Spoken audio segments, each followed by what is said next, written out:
বাংলাদেশের শুধুমাত্র সরকার প্রধান নয়, শুধুমাত্র দলীয় প্রধানও না, শুধুমাত্র একজন রাষ্ট্রনায়কও না, বাংলাদেশ উনি হচ্ছেন একটা চলন্ত ইতিহাস, ইতিহাসের রাজকন্যা হিসাবে সেই জায়গাটায় কিন্তু সফল হয়েছেন এবং শেষ দিন পর্যন্ত তার সেই মনস্কামনা আল্লাহ রাব্বুল আলামিনও পূরণ করেছেন।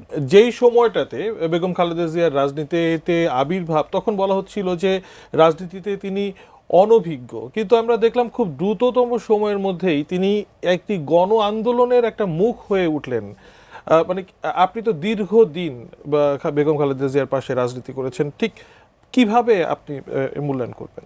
একটা গাড়ি যখন চলন্ত অবস্থায় থাকে, সে গাড়িটার স্টিয়ারিংয়ে কে বসা আছেন এটার উপরে কিন্তু অনেক কিছু নির্ভর করে।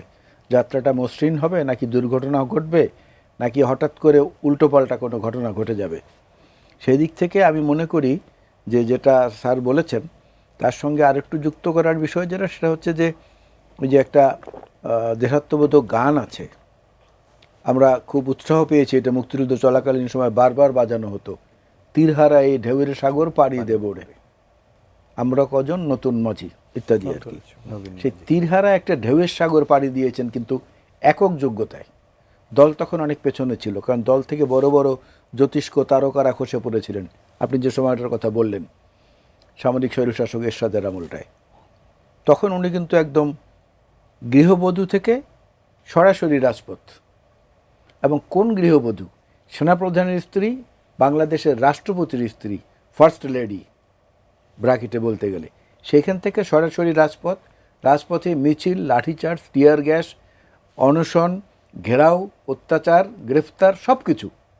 তো এইটা তীরহারা একটা ঢেউয়ের সাগর পাড়ি দিয়ে তিনি এগিয়ে গেছেন।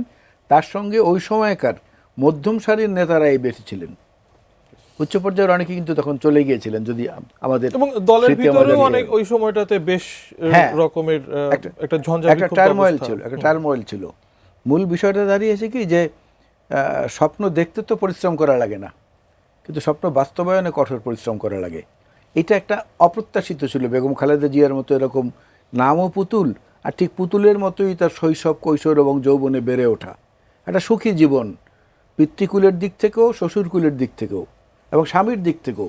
সেই জায়গা থেকে এরকম একটা ঝঞ্ঝা বিক্ষুব্ধ অবস্থার মধ্যে তিনি যে এলেন একজন মানে কি বলে ইতিহাসের রাজকন্যা হিসাবে, সেই জায়গাটায় কিন্তু সফল হয়েছেন এবং শেষ দিন পর্যন্ত তার সেই মনস্কামনা আল্লাহ রাব্বুল আলামিনও পূরণ করেছেন যে দেশের বাইরে আমার কোনো ঠিকানা নাই, এই মাটিই আমার একমাত্র ঠিকানা, আমার ঠিকানা একমাত্র এই মাটি।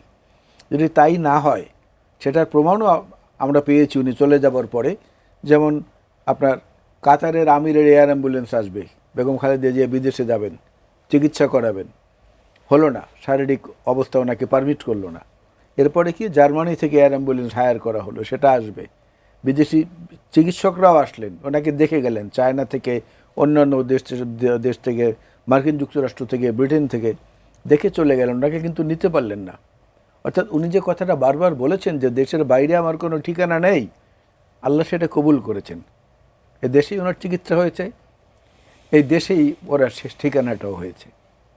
সেই জন্য আমি বলি যে বেগম খালেদা জিয়া হচ্ছেন বাংলাদেশের শুধুমাত্র সরকার প্রধান নয়, শুধুমাত্র দলীয় প্রধানও না, শুধুমাত্র একজন রাষ্ট্রনায়কও না, বাংলাদেশ উনি হচ্ছেন একটা চলন্ত ইতিহাস, যেটা শতাব্দীর পর শতাব্দী মানুষ স্মরণ করবে অত্যন্ত শ্রদ্ধার সঙ্গে, এবং যেটা মানুষ তাদের প্রাণ ঢালা স্বতঃস্ফূর্ত জমায়েতের মধ্য দিয়েও দেখিয়েছেন। এবং কত সুশৃঙ্খল জানাজা, দীর্ঘ সময় অপেক্ষা করা, তারপরে নির্দিষ্ট সময়েরও প্রায় 1 ঘন্টা 3 মিনিট পরে শুরু হয়েছে, তারপরে একটা নড়াচড়ার শব্দ মনে হয় যেন একটা নিঃশ্বাস পড়লেও শোনা যাবে, এত শান্ত ছিল বাংলাদেশের মানুষ। এটা অকল্পনীয়, এরকমটা তো আগে কখনো চিন্তা করিনি আমরা। বাস্তবে সেটা কিন্তু আমরা প্রমাণ করে দেখিয়েছি যে ওনার প্রতি গোটা দেশ একটা মোহনায় গিয়ে মিলেছিল, সে মোহনাটার নাম হচ্ছে বেগম খালেদা জিয়া।